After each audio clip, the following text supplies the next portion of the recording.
I have a weird relationship with classical music.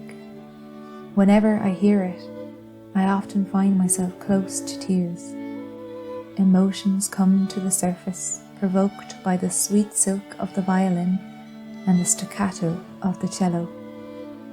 Throw in the pleasant grumble of the double bass, and the tissues need to come out.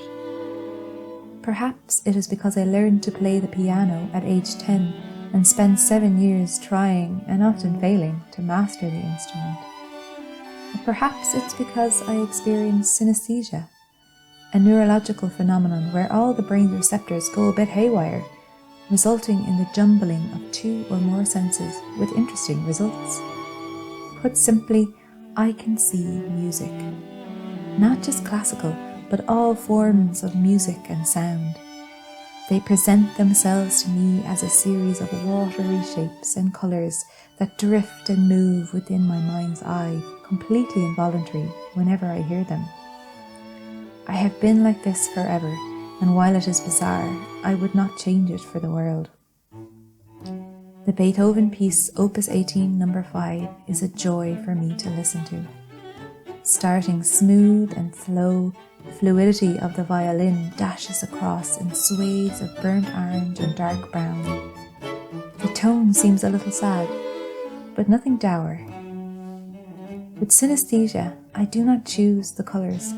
They just happen. I cannot turn them off.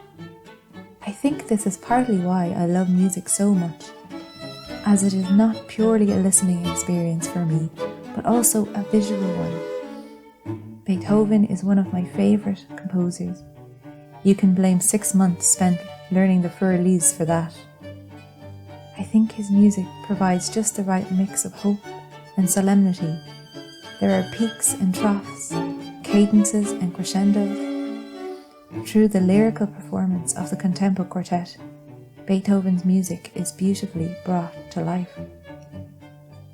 The cello is lower in tone, so the colour I see is darker.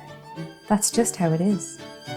Staccato notes look like fuzzy dots of murky brown. Higher and sweet notes of the violin fade from light orange to pale yellow. This Beethoven piece does not provoke any tears for me, but instead gives me a sense of hope and lightness, which we all need nowadays.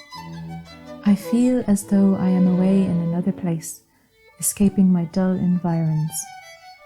It reminds me of the process of writing, how the enjoyment of creativity can whisk you off to a delightful place of complete immersion. After hearing this piece, I longed for my piano, growing dusty and creaky in my parents' house.